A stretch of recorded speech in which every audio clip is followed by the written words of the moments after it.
Good evening. We got a couple of folks just coming in. Let's make sure they find a seat and then we'll get started. This is a fabulous turnout and on a beautiful, beautiful day, which we think Dana brought to us. So thank you, Dana. There's seats down in the front if anyone needs them. Phil, how are we doing on sound?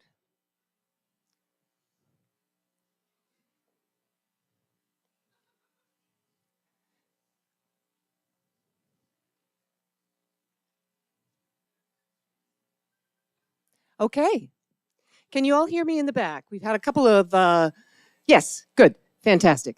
Good evening, I'm Sylvia Wolf. I'm the John S. Banke Director of the Henry, and it's my pleasure to welcome you to the 2023 Monsen Photography Lecture. Please take a moment to join me in reflecting on our relationship to the past and to the place we currently reside. We at the Henry live and work on the unceded ancestral lands of the Coast Salish peoples and the shared waters of all tribes and bands, named and unnamed, including Suquamish, Duwamish, Tulalip, and Muckleshoot nations. The land acknowledgement reminds us of our connections, indebtedness, and responsibilities to the peoples and the more than human kin where we live and work. As we spend this time together, I ask that you join us in paying respects to elders past, present, and future, and to consider what paying those respects means within the work that we do as individuals and within institutional frameworks. As an organization, we continue to examine our responsibility to advance the meaning of these words and move them forward in the work that we do. Tonight, we have the pleasure of hosting the 8th Monsen Photography Lecture featuring Dana Claxton. This lecture brings key makers and thinkers in photographic art to the Pacific Northwest to further knowledge about and appreciation for the art of photography. The series is named after Drs. Elaine Monsen and R. Joseph Monsen, who were professors at the University of Washington and longtime collectors of photography. They bought their first photograph in 1967. Over 50 years, the Monsens assembled a historical collection of stellar works from the earliest days of photography to now. I first met Elaine and Joseph in 1989 at the Art Institute of Chicago. They were visiting for the 150th anniversary exhibition of the history of photography, a landmark occasion that was celebrated worldwide. Elaine and Joseph had already been collecting for over 20 years. I was a young curator, thoroughly enthralled to meet two kindred spirits so deeply committed to the art of writing with light, which is what photography was first called. And committed they were. Over 5 decades, they assembled a historical collection of seminal works from the earliest days in photography to now, and it's a gift and an honor that Elaine and Joseph's daughter, Maren Monsen, and son-in-law, Jeff Granger, are carrying on the legacy of their passion for photography, and to have them, along with their daughter Solène, with us this evening. The Henry is indebted to the Monsen family for gifting over 1,280 photographs from their collection to the museum to date. And the establishment of this lecture is a fitting tribute to the love of beauty and photography that Elaine and Joseph shared for over 55 years. Previous Monsen photography lecturers include James Welling, Susan Meiselas, Abelardo Morel, Anne Millet, Deborah Willis, Catherine Opie, and Paul Mpagi Sipuya. For our 8th annual Monsen Photography Lecture, we welcome Dana Claxton. Dana is a member of Wood Mountain Lakota First Nations, located in southwest Saskatchewan. She resides in Vancouver, Canada, where she is currently professor and head of the Department of Art History, Visual Art, and Theory with the University of British Columbia. Dana is a critically acclaimed artist who works with film, video, photography, single and multi-channel video installation and performance art. Her practice investigates Indigenous beauty, the body, the socio-political, and the spiritual. Her work has long dealt with the colonial histories of the United States and Canada, as well as issues of Indigenous representation. Over the course of a 35-year career, Dana has amplified Indigenous perspectives, culture, and history, while using photographs and film to respond directly to dominant stereotypes that permeate white colonial visual culture. She often uses humor and juxtaposition to contradict the temporarily frozen Indian of the colonial imagination, while affirming Indigenous contemporary experiences and imagined futures. Through her art, there is an assertion of what Anishinaabe theorist Gerald Visner termed survivance, a combination of Indigenous survival, resistance, and presence. Consequently, Dana's representations of identity coalesce.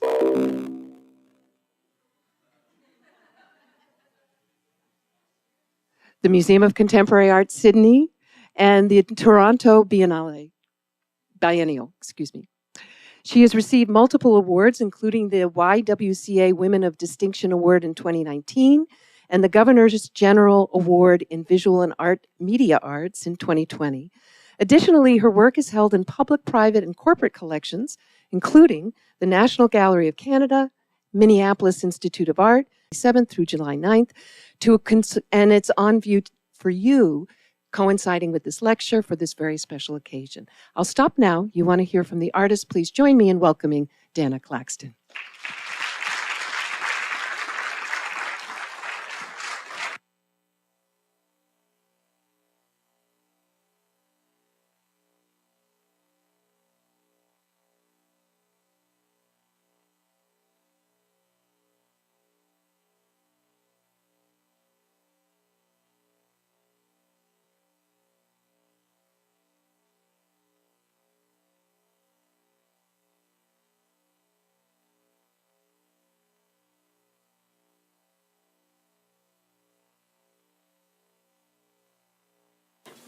Oh, my notes.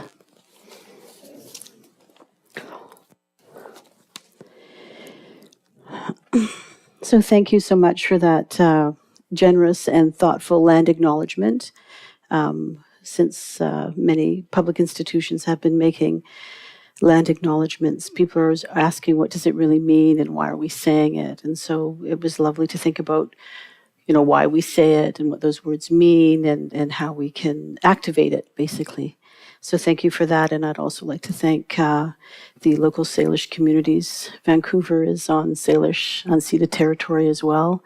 And I've had the privilege of working and knowing and loving Salish people for about 40 years. I've almost been in Vancouver for, and I have worked with local communities in my work as well as in my education, teaching, and also have received many blessings and ceremonies and participated with them. So I'm very grateful for that, and especially, as they say, the spirit of the mountain.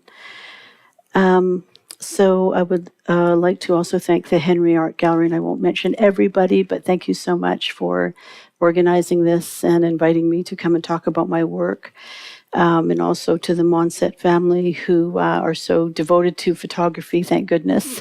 And it's an art form that I certainly embrace. So thank you so much for this gift to the gallery.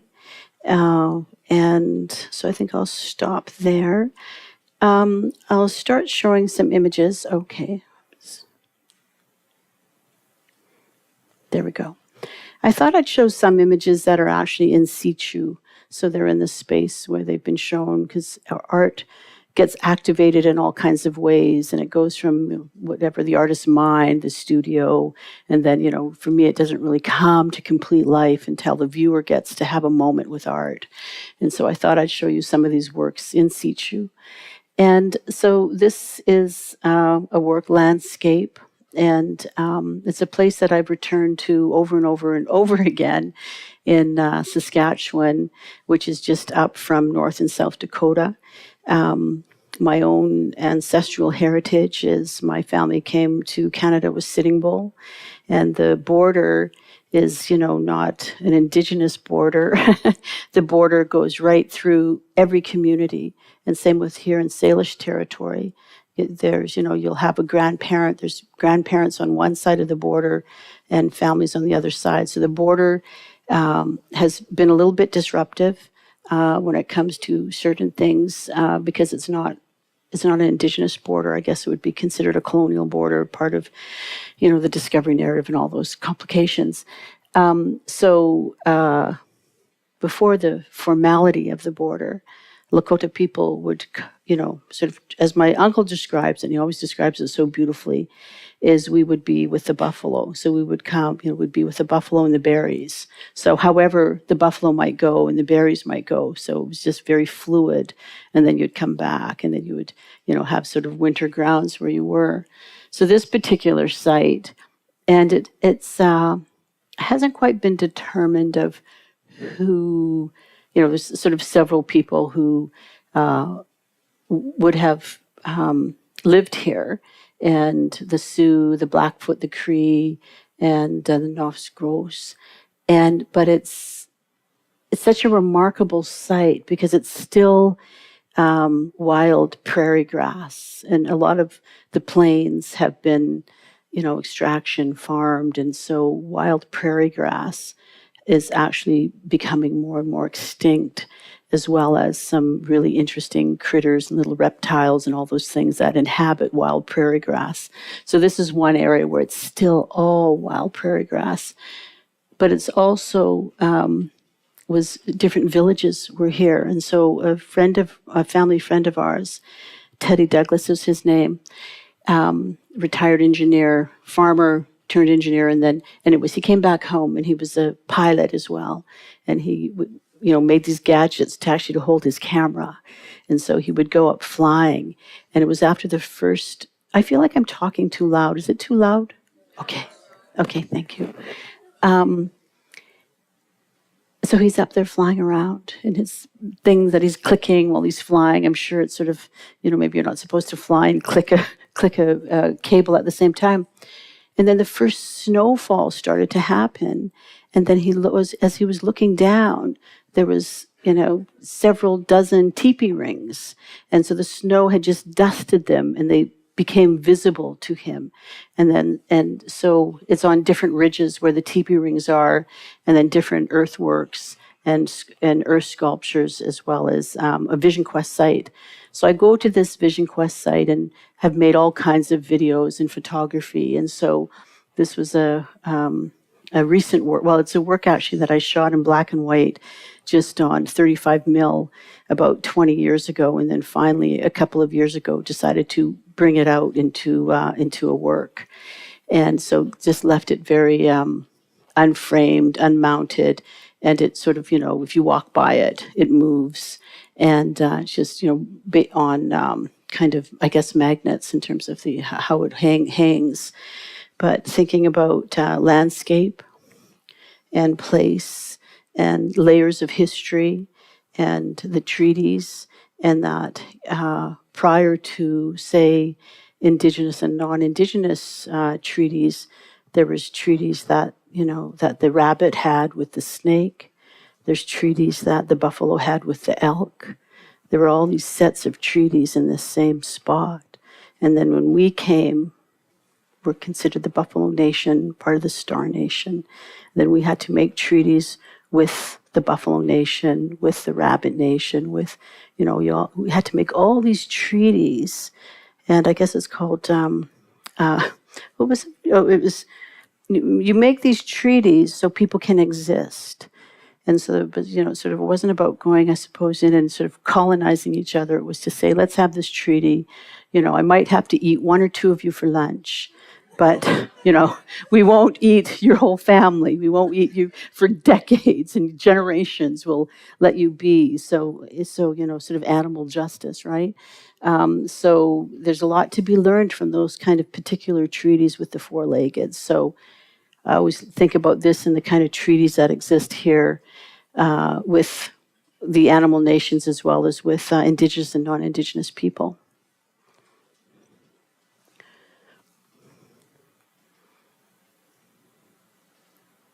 Oh, There we go. And so also at this site, and it's called Capri Lake, and I love this that it's got a pointer. So it's down in here is where the lake actually is, and then the villages were here, and the Vision Quest site here. But the kind of macro view that you would have once you're up there, and just in the four directions was quite remarkable. I'm sure it was also perhaps a site, that you could see if anybody was coming or if your enemy was coming. And so within different spots here, there's different stone formations. This one, hopefully there's a, oops. But this one, the stone has broken in half, and these are whole stones. You might have heard the term grandfather stone. And so within our sweat lodges, we heat up the stones really hot to make the sweat. And it's the most, I don't want to say terrifying, but it is kind of scary when a stone, when it breaks, because it gets too hot. And so stones, they get so hot, they're red hot, and they're just these beaming red hot stones. And then sometimes they break. So I've wondered what, I don't know what this particular stone was used for. But they were beautiful stones. And so also with the floral and fauna and the wild grasses that were still there, there was also still a lot of sage and sweetgrass. Just another image of this. And so I want to contextualize the exhibition as well was starting out thinking of the natural world and sort of where am I? So I think about, okay, the natural world, relationship to the sky and sky beings, as well as here, this was a, oh, I might have pressed the wrong button. Sorry. Oh, I'll go back. And I'll just say some technical things since there's such an interest in photography. So these were 35 mil. For all the art students who are out there, raise your hands, art students. Okay, good. Thanks for coming. So, this again was 35 millimeter black and white analog film. And I've been shooting it really since I was 16. But what is so great about the analog and the grain, and why it's so important to, as I say, save the grain, is that, there's nothing like it. Digital realm can never reproduce the texture or the vitality of the grain. And so where I teach at UBC, of course, we have dark rooms, and we're always, deciding, do we still need the dark rooms? And yes, we do, always. And so, but also you can blow it up to be, if you have the throw distance and the trays and everything, you can make photos that are, 5 by 6 feet from your little 35 millimeter print. They blow up to be so beautiful. So these were all 35 black and white mil. But this one here, which is called Sundancer's Gaze, and you can't quite see it, this was just with my iPhone as well. So sometimes I work with my iPhone or large format cameras, 6 by 6 foot, 6 by 6 negatives down to my iPhone. And that's Sundancer's Gaze, but it wasn't at the Sundance, but it's implying that when you Sundance, you gaze to the sun.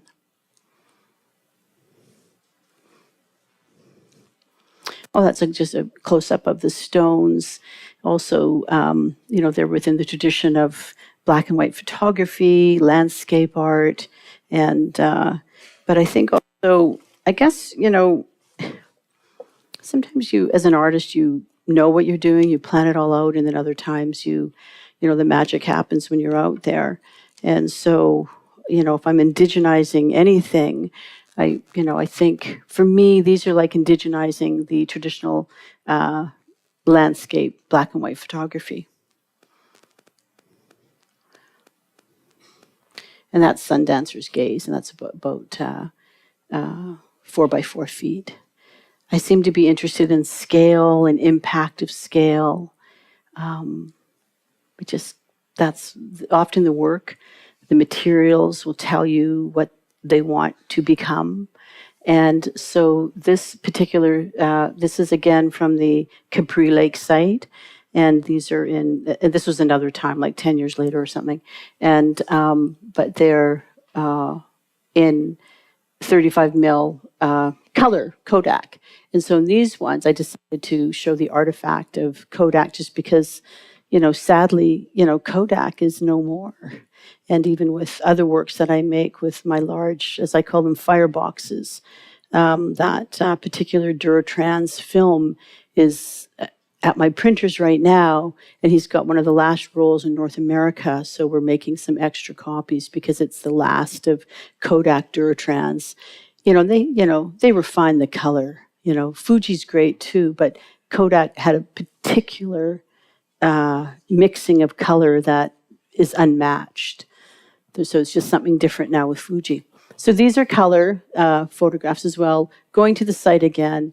And so in that room, when you're in there in situ, you can see them as these black and white images and the panoramic of the work. But then you can also turn slightly your body and embody what those colors are like on the Great Plains. And there's nothing like the Great Plains colors if you've ever been to Saskatchewan or South and North Dakota. But of course, it's the sky, and we say skan, which is S-K-A-N, sky being. And there's a Lakota saying that everything you need to know is in the sky, and that the sky will teach you so much if you take the time to be with sky.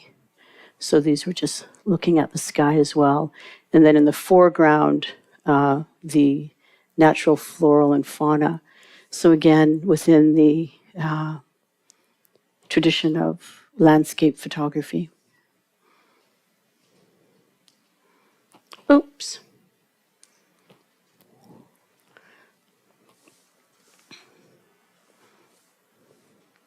That's just a close-up of those.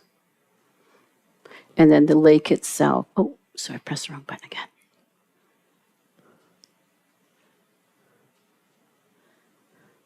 So the lake is down in here.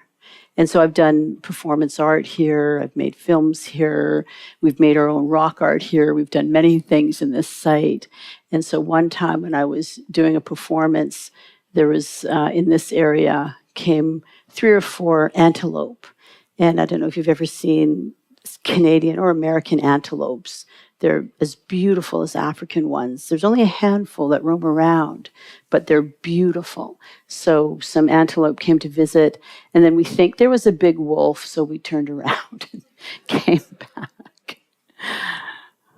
I hadn't quite had a treaty yet with the wolf, so I just thought, okay, I want to make sure I'm doing this one right. Okay. So these works are actually here. And it was lovely to see them live because, things go away. They get sent to exhibitions all over, so you don't get to see them, or they get put into collections and that kind of thing. So this particular wall here, it's a vinyl wall, and it's called Wood Mountain Moccasins, and it's for Grace Pegan. And she was Lakota as well from Wood Mountain. And Mountain was the reserve that the Queen and the Canadian state granted to Sitting Bull and Black Moon, and that was the land that they eventually were assigned from the Queen. And so with beadwork, and I'm always bringing in cultural indigenous aesthetics, is that where there's hybridity nowadays too, but there's still also very much designs that are Lakota or Anishinaabe or Mohawk, or, we all have our own bead designs, or from up north. So these are very specific Wood Mountain designs, but that also come from Standing Buffalo and Little Eagle and those communities as well. And so she's the moccasin maker. And, things waned. Cultural production, there was a stop for a while for various reasons, that are, too complicated to say in 5 minutes. But, when you become a fugitive in your own culture or your own land where certain cultural practices get criminalized and you're a fugitive, thinking about, the Sundance or, the different laws. At one point it was You had to get permission to wear your regalia to the powwow. You had to get permission to have a powwow. You had to get permission to go off the reserve. And, it was just many things, or this sort of systemic levels of eradicating culture happened in Canada and the United States through through the legal system. So that made it particularly difficult to negotiate around that. So some things waned and other things continued, even though they were outlawed, but they couldn't go away. Like our Sundance or those different ceremonies, people risk being thrown in jail, and certainly with the anti-potlatch ban, which you probably know about here because of the Northwest Coast. But people and my own ancestors kept those things going at whatever cost. So I'm grateful that Grace Pegan was the moccasin maker, and she made hundreds and hundreds of moccasins for people. And so I had mine and some other people's, and we just happened to have them all together one day. And I thought, oh my God, these are gorgeous. I need to collect some more from people and make a works. Oops. So often, I'm inspired by the everyday of life, and also thinking about what aesthetic imperialism is. So if your aesthetics are being either commodified or criminalized, that's a form of, I think, aesthetic imperialism. So I wanted to celebrate that Lakota aesthetics exist, that we wear them, we embody them, we dance them, and so made this lovely wall of her moccasins. And then here are from a series I did in New York. So what I've been doing over the last 20 years, when I go to a city, and if I have time, and I'll do a series. So I have a series on Paris, all black and white. And then I did a series in Manhattan that was all from disposable cameras. And so that's another thing. Disposable cameras are beautiful to work with, and they're still analog film. And so my intention was to go around New York and find fringe, see how much fringe I could find. And so this was Dolce & Gabbana fringe, and it was really beautiful. And so these were the fringe there. And so this second room, the first room was thinking about landscape, the land, and then the second room was thinking about cultural aesthetics and the body, with no bodies visible, but it was thinking about the body. And that's just a larger shot of the Wood Mountain moccasins, and there's a wall here of them, which was lovely to see when I came in. And so these two works are here too, Manhattan Fringe 1 and Manhattan Fringe 2. And so, this was sort of, this is a black leather dress that's fringed, and it's just gorgeous as well. And, so I sort of fold in, the political as well, spiritual in how I'm thinking. It's just, I'm a political thinker, I'm a spiritual being. And so, I was thinking about blackness in the United States and African futurisms. And so that's what these two dresses represented for me when I saw them.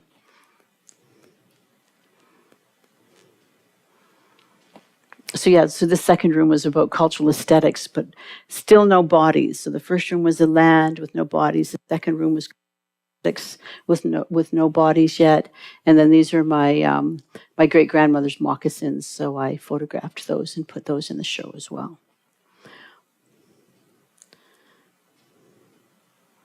And that's just an image of them with the black fringe, and knowing that those little moccasins, that her feet were only size 5, but that it could hold the space and hold that wall. And also thinking about the whole sort of theories around the white cube, what the white cube represents, how it's sort of the articulation of art has been within a certain realm, but certainly over the years it's been more inclusive to various art histories now. But it's for a while, art history proper was very specific to a certain, to probably to West European art. But that's changed quite a bit, thank goodness. Okay, I'm going to do this one. So there's the wall again. So now in the next room, we get into the body, so into the indigenous body. And so what I've been doing, and this was my first, of my first 2 fireboxes that I ever made. And so you probably know the term light box, and sort of Vancouver's considered the birthplace of the light box, and conceptual, partially with conceptual photography as well, but certainly the light box. And, I'm influenced by all that great work, that Jeff Wall has made, as well as Ian Wallace and Stan Douglas and Rodney Graham. And, I'm influenced by my surroundings there, whether it's the natural world or the art world. And so I decided to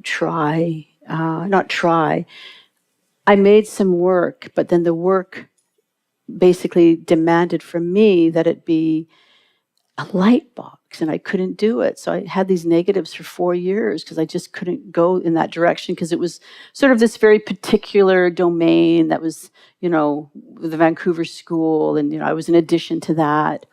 And then, so I invited a number of curators out to look at the work and, told them of my dilemma. And it was Dana Claxton, actually, from the Vancouver Art Gallery, that said, of course you can make, a light box. Anybody can make a light box. But I still was conflicted. But then over the days following that, when I realized I could call mine a firebox, then it just, now I can't stop making them. So, so mine are fireboxes. And what is so interesting is that, when you, with this particular apparatus and this material, when you turn the lights off in the gallery and turn these off, there's sort of, they go to sleep. But then it's, it's the spirit of whatever hydroelectricity, that natural element that brings them back up. So this was my first firebox, cultural belonging. And so looked at various cultural belongings, and her lovely elk robe and her amazing platform shoes. And she's carrying a dance stick, horse dance stick. And with her, this was the first of the headdresses that I started to make.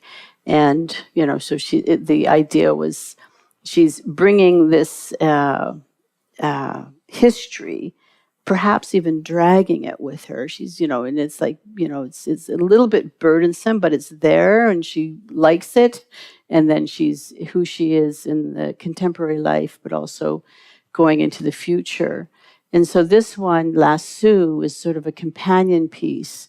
And there'll be, I think there's some closer images. Again, he's got his pony. I've been working a lot with Mustang bikes as these ponies. And he's got hip hop jewelry on, as well as regalia. And then this, tall, I had to get a special rider to rent this hat because it was almost 200 years old, just this big cowboy hat. It was about 160 years old. And then his buffalo skull and his parfleche bag. So it's again, and then his lasso. So it was just this total mashup of, the West, the Wild West, hip hop culture, contemporary culture, and just bringing all of that together and informing the image of, what image I tried to make to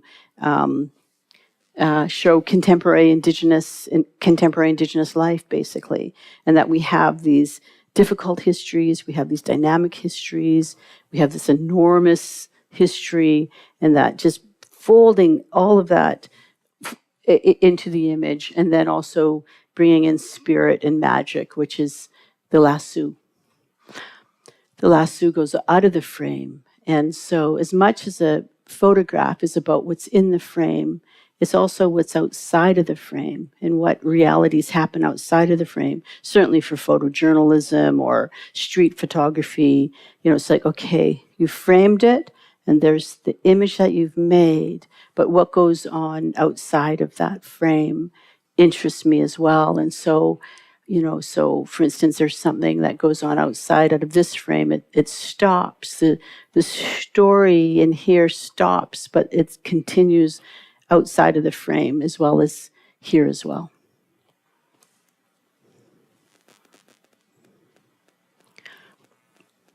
These two works are here as well, Defiance 1 and 2. And one of them is called Defiance, I think it's 2 Res-Stetics for Skeena Reese. And she's a artist in Vancouver who, when I was telling her about these works, she called it res-stetics. So I thought that was a great term. And but just thinking about, all the different liberation movements, taking your political beliefs to the street, and then the ribbon skirt movement that's become sort of a political symbol for Indigenous women, and then it's just so interesting. And then when you see sort of the fist of freedom, the fist of defiance, and then it's completely decked out with, with 3 or 4 inch nails that are kind of intimidating looking. Like they kind of remind me of those necklaces, those historical images that you see of Indigenous men with grizzly bear necklaces. And so, these are pretty grizzly bear looking to me. And so there's something there. And so so these are staged, but not that they don't exist. But we had the sitter go to the nail salon and then the day of. So these represent the 4 directions, the 4 direction colors. And then these are just all red for red power, red resistance, the red nation, and the sacred color red.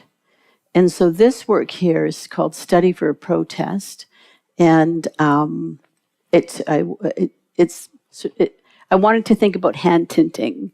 And so it's hand tinted ribbon skirt, and then her medallion chevron is hand tinted as well.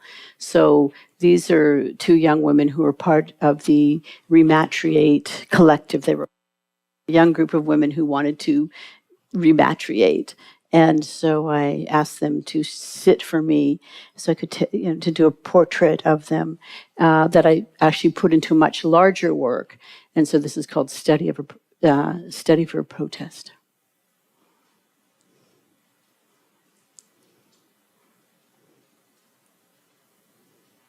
And that's just it in the room as well. When I'm thinking about exhibition design, I'm a curator as well, and I teach art, I make art, and curate art, and write about art. And so for this, I wanted, it's not a traditional, hang. It's, wanted it to be down level with the floor. So it was great to work with the Image Center, thinking about exhibition design and how to disrupt the exhibition design. That's just it again through a series of doors. Oops. These are paint up, and these are 6 by 6 foot. So I worked with large format analog negatives, 6 by 6. And I wanted to do 11 by 17, but there's somebody in the city that has maybe 10 undeveloped negatives that I don't know if we'll ever get to it, because it's very rare to have even 11 by 17 undeveloped negatives of Kodak now as well, sadly. So these are called Paint Up 1 and 2, again, thinking about how people paint up for either powwow or ceremony. And so I asked this dancer to sit for me and to paint up. Oh, Heartland Good Track. That's my almost 90-year-old uncle who's fluent in Lakota. He speaks it so beautifully. I won't answer it, though. But he must know I'm doing some, I don't know, but oh my goodness. Who?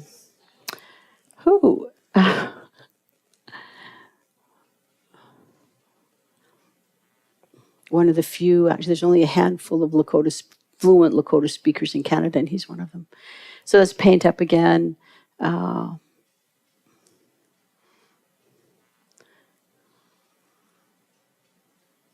And just because we're on Salish territory, so he's Salish, and Joseph Paul is his name. And so he is an artist himself, of course, the way he paints up. He has maybe 60 different paint ups that he does.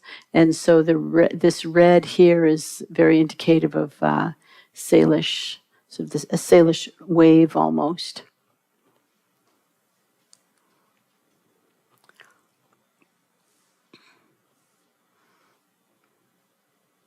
And then this area in here is a Salish motif as well. So I think inventive that that same shape is in weavings, and so that he's actually taken that weaving design and put it on his paint up.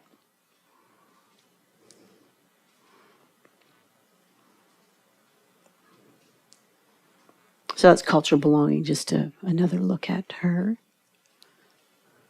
So these are backlit Sebrochromes, so they're transmounted on plexi is what it is, and then they're backlit, and they're very, very expensive to make.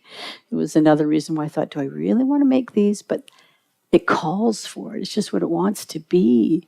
And, sometimes in photographs they're photographs, but it's also the materiality of backlighting it like that then brings in this other element to the photograph. So I thought I'd just show a few of these, the Mustang Suite. For many years, I made a lot of video art.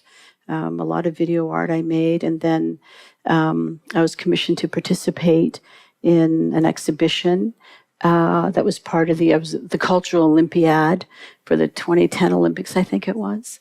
And so I had thought about Black Elk's visions of the horse dance, and he had these visions for the horse dance, and then they materialized, and it still goes on.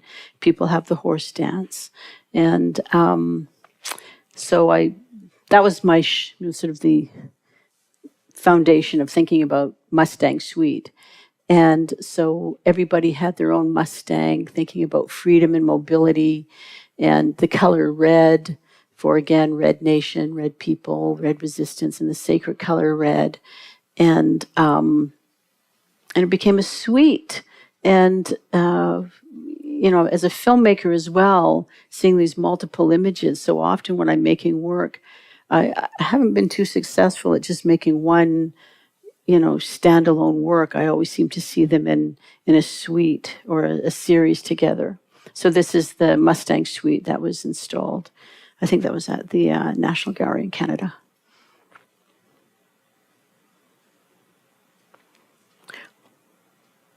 So a combination between the historical and the contemporary.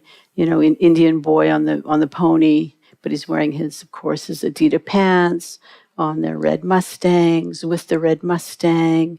The family portrait, Indians on a blanket, it's called. So they still have their blanket, but they have their chair as well.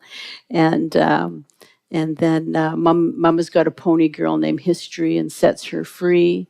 So she's setting her free. And I was actually also influenced by when the whole burlesque movement happened. And I was so fascinated by the burlesque movement. So I went to a few performances. And that's the work installed at a show that I had in the Vancouver Art Gallery.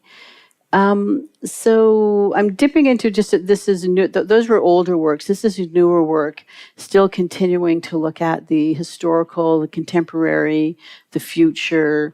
And this is called Deadwood Indian. I don't know if you saw that series on HBO, Deadwood, but it was so great. And so I was, of course, inspired by, because there wasn't very many Indigenous people in Deadwood, if you recall, but there was the guy's head in the box, the Indian head in the box.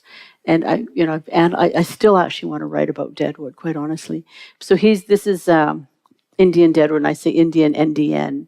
And so you can see he's got, some hip hop jewelry on, and then his lowrider bike. And so he's a bit of, again, the past, the present, the future. There's his Indian pony. This is all warriored up. So thinking about, war is a terrible thing. And even in this country, let alone Canada, but, Indian wars went on for hundreds of years of, fighting to protect your place. And so within my own family histories, there's those old war stories, the old warrior stories talk about, fighting for a long time to try to keep things going. So this is all warriored up. And it's kooky, and I know that, it's, I know it's this complex, kooky image that is, crosses, centuries. I know they're kooky and they're sometimes hard to read and really what's going on here, but, I'm complicating the image, complicating the Wild West, as well as complicating the future. That's another one. I can't quite remember the name of that one. And this one's called Hip Hop Indian. And those are them installed somewhere. I think it was at the Armory show. That's just another installation. It was not a public art gallery, but at an art fair, actually.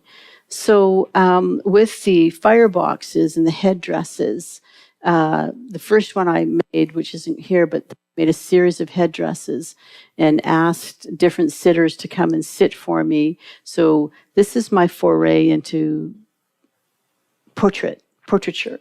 And so I asked each sitter, would you bring your cultural belongings and, let me do this. And it was very magical. Exactly how things were going to go. But so she's wearing mostly stuff from the northern Yukon. That's Janine. This is Connie. She's made all her beadwork, and it's a hybridity, but also with a strong Okanagan design element. This is a self-portrait of me with many things that people have given me over the years. This is Shade, which is here at the SAM. And so she's wearing a basket, a Salish basket on her head, and then with beaded baseball caps, and then all of her lovely Navajo jewelry, and then all of her peyote fans.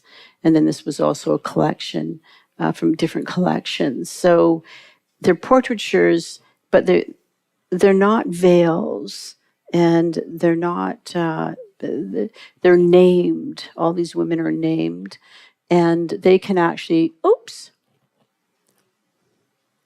I'll just go back. Oh no, I've done something. They can see through what they're, they can see the viewer or see me. I think I should go this way. Oh, there. Let me just go back a minute. So they can see through, even if it's only a little spot.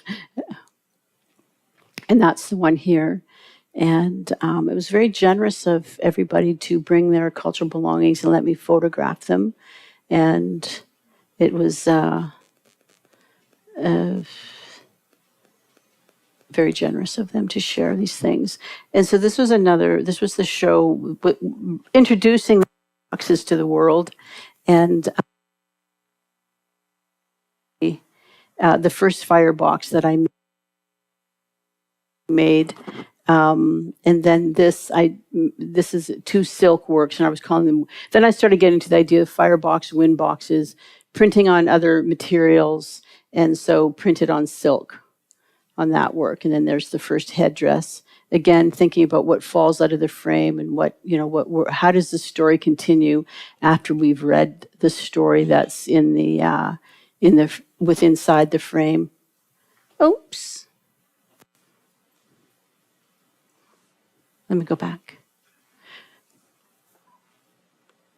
So I wanted to just end on her, since she was my first headdress, and thinking about Indigenous cultural aesthetics, and that this, beads are so small, and that I'm not a beader, but you hear beaders talk about, oh yeah, they're, they talk about the different sizes of beads and the different, if they're glass or whatever kind of beads there are, but this particular work has beadwork from all over Turtle Island, as North America is called, as well as some Navajo, small Navajo weavings, and some work from northern Russia as well.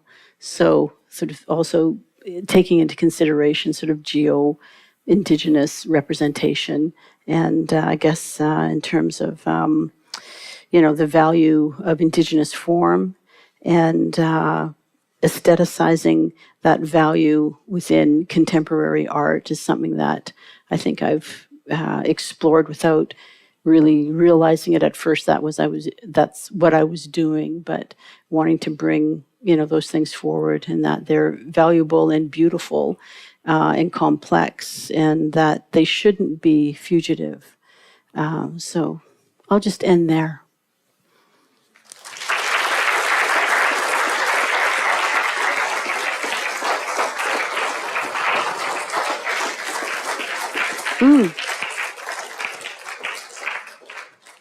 So we have time for some questions and answers that I'll try to answer.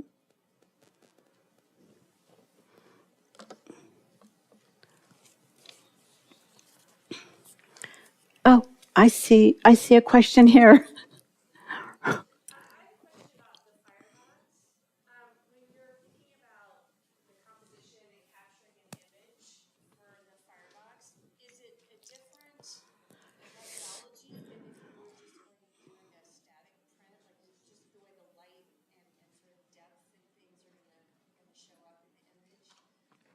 Well, yeah, especially with that first one of cultural belonging and how we lit it. That the lighting was going to be to the let's see, to the left or to the right of her. That it was going to sort of spray into her as opposed to having the light push her forward. She was sort of walking into the light. So thinking about that for that particular one, but say for the portraits, that was just about having a very smooth lighting, that it wasn't noticeable at all. I mean, the great thing about lighting is that you're not supposed to notice it unless you're going to get dramatic, really dramatic with it.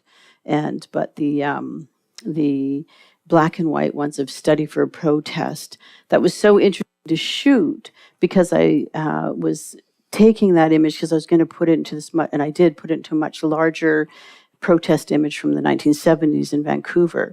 And so I was just sort of looking at the prolonged Indian protest, like how long do they go on for? How many do we have? And plus the 70s aesthetic was so beautiful.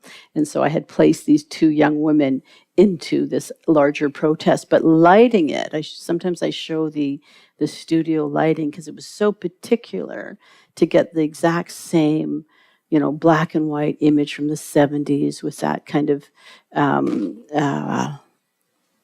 70s look within black and white photography. So it was very close. They were very closed in and lit from above. And yeah, so I'm not a lighting expert, but I work with an amazing team that I learn a lot from.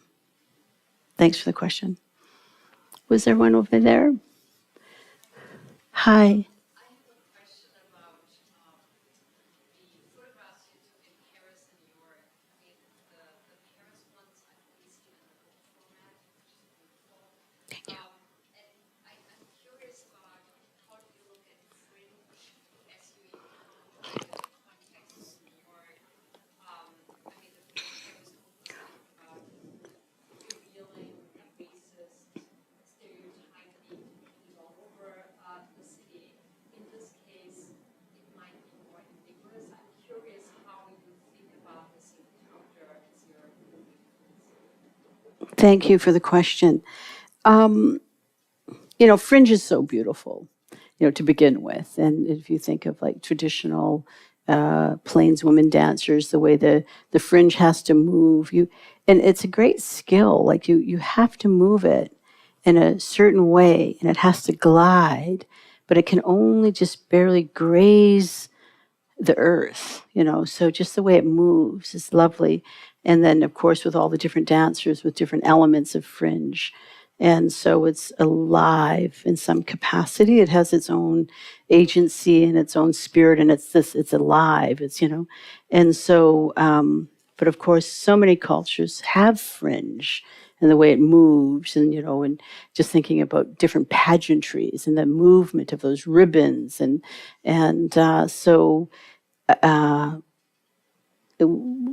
in that particular work in New York, I was specifically going out to look for fringe because I was in an exhibition at the Met and then did a performance called Fringe. And so then I thought, okay, I'm going to go photograph fringe, and saw fringe though in different materials, whether it was, Dolce & Gabbana, or whether it was fringe of the American elm tree by looking up in the wintertime. And it's all this, it's all sinewy and all the branches, and it began to look like fringe. So then that, led me to looking at fringe, the possibility of fringe in all different materials. And so the Paris series, I set out to look at just, is there Native Americans in the landscape? I wasn't necessarily thinking I wanted to find racist images. I just wanted to see if there was images. And then what was I? I was intrigued by the amount of Native American imagery in Paris. And that was just a particular neighborhood that I was walking in, probably on the left bank or somewhere, right? And so, but there was so many images. And then that led to also thinking about political aesthetics within the Paris landscape, and then opened it up to sort of the other aesthetic within Paris. So there was other images there, but I took about 380 images there and had never thought it was going to be, I didn't really know what I was ever going to do with it, just made, and then for the young art students, and then a curator came over about some other work of mine, and he kept wanting to know what's in that pile over there. And I said, well, I'm not showing that right now, because I was trying to show him his other work. And he kept saying, what's in that pile? No. And then he just didn't listen, and went and looked at the pile and just was flipping through them and said this had to be a book. So I was very grateful that he saw it as a book, where I didn't see it as a book. Thanks for the question. There's another question there.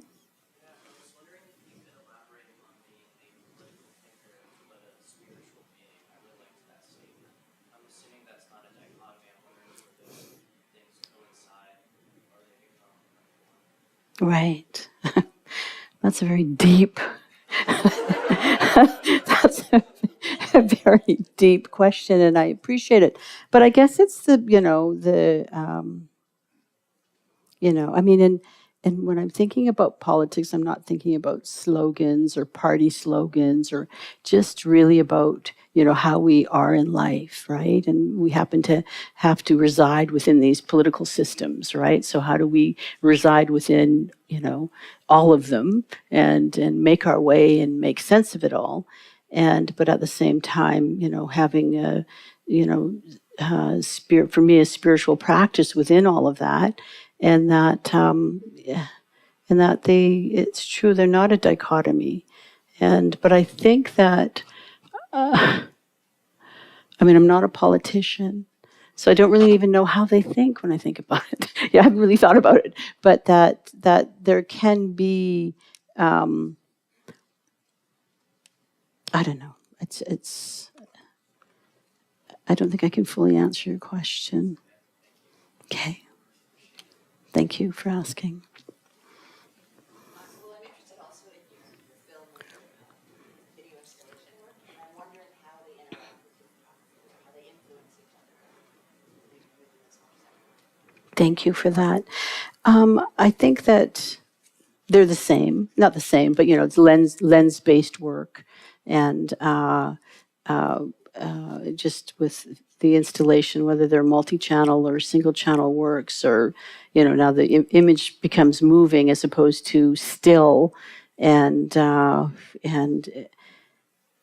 with sound, the things that you can do with film with sound, like the simplest image, but then add the kind of emotion that you can bring to film and video is different than you can do in a photograph. Like, I think these works do have emotion in them, and hopefully the viewer has a, a contemplative emotional moment with them as well. But when with moving images, there's another layer, I think, of another layer, another depth of sort of heightening emotion is through sound. I was sort of wondering if they influenced each other. Like, is it iterative? Like maybe you shoot photos pieces and then do a film or like two, and then like go back and shoot their, another set of photos. Right. Well, I think they do, because one work that I did that was at the Met that was called Rattle, and so it was beadwork, and I made it many years ago, and eventually then got to this. But one reason, not reason, but there was that whole debate that, and I think it's over now, but about, is it art or is it craft, and that somehow Indigenous beadwork was not art or fine art. And, so when I look at some of it, I think you can't get any finer than this. And especially with those little fine beads, right? So then I thought, okay, well, I'm going to bring beadwork into the gallery and make it 8 feet tall. So then the video installation, I shot beadwork, and it was, and it was a prayer work, and it was contemplative work, but that influenced these eventually. Yeah, very much so. It had fringe and beads, so I think I've been working on the same aesthetic for a long time without thinking that I, am, but I have. Anything else? Well, we're all here. Yes.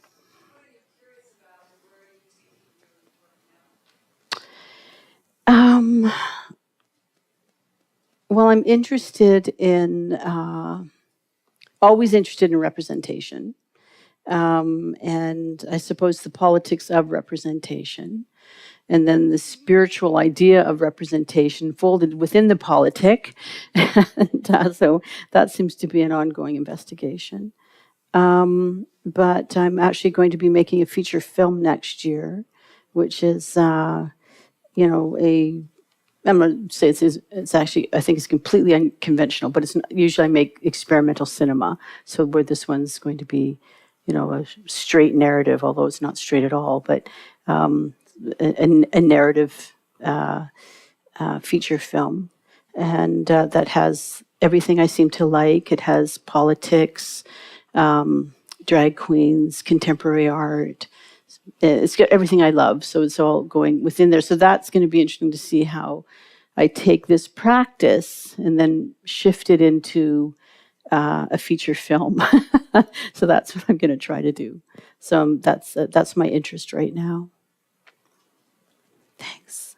I'd love to hear about your performance practice and how it connects it all to your photographic practice. Thank you for that. Well, my first performance was I smashed a whole set of Royal Albert fine bone English china. And I remember I did it in Saskatchewan, and the day of, I did a talk at the university, and lots of students came, and the performance was that night. Where did you go? Okay. And the performance was that night, and some of the students brought china. They knew I was going to be smashing this china, so they brought china, but it was Japanese, and I couldn't. I said no. My issue here is with the British, and so, and it was dangerous, and we had to have a tech run because I never smashed a whole set of Royal Albert dishes before. And it was dangerous, because it's bone, and it's like glass, and it flies all over. So we had to have a protective screen, and then I bundled it up, and then I had a video that showed with it about the extermination of the buffalo, but then also the buffalo, still being with us. And so, I think a great example, and thanks for asking that question in addition to yours, is that, I looked at the politics of the extermination of the buffalo, that both the Canadian and American states were highly implicated in wanting to exterminate the buffalo, which is considered our ancestor, also provided for us. And then the spirituality of our practices with the buffalo. We have buffalo songs, buffalo dances. I mean, these things still go on. We still have a relationship with the buffalo. And so that performance was also conceptually considering what these things might be through a simple action. So it's like, if we think performance art is about an action, what action are you going to do? And so my action was just to swing that palette, smash the dishes and then bundle them up. But lately what I've been doing with performance art is just thinking about that single action that can, be quite profound, but just one action. And so I did again, inspired by Deadwood. I'm just curious, has anybody seen Deadwood? It was okay. Oh, great. It was so great. And I mean, it was terrible. Like the language was terrible. It was everything, it was all the bad stuff of the Wild West, but that's what made it so great. But they called Indian dirt worshippers. And I loved that term. I thought, yeah, we're dirt worshippers and, honoring earth, right? So I printed on a beautiful piece of, but it's maybe a 16-foot piece of linen, dirt worshipper. And then the whole performance was making fringe. And so I just ripped it, but so it was like the sound of a heartbeat, like ch-ch, ch-ch, ch-ch, ch-ch, for the whole thing. And then so it became dirt worshiper, but then it became all fringed. I seem to fold in these narratives that I've been working with of the socio-political, the spiritual, and then representation. Thanks for the question. Because you're forcing me, so you're forcing me to have to articulate what it is I think I'm doing. Because sometimes artists can't. It's this stuff that comes up, and sometimes. But so thanks. That's a great question.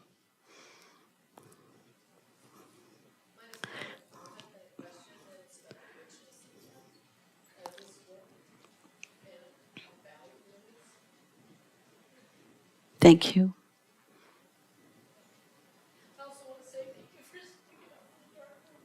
Oh, yeah, we have to. And I mean, I know it's problematic. It has all these chemicals that are terrible, but they're trying to go a bit green with some of it. But there's nothing like the grain, and photography's had its, it took a while for it to be recognized as fine art. I mean, we always had its thing, the death of painting, the death of photography. It's always the death of something in Western art, and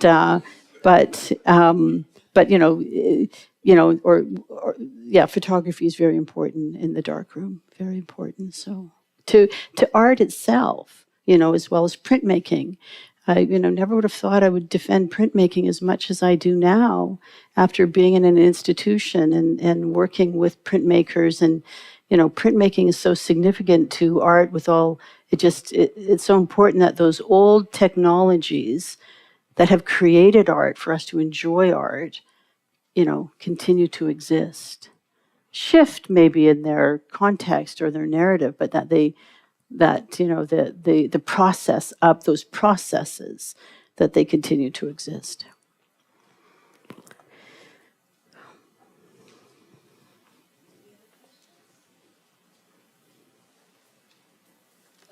Thank you so much. Thank you. Thank you.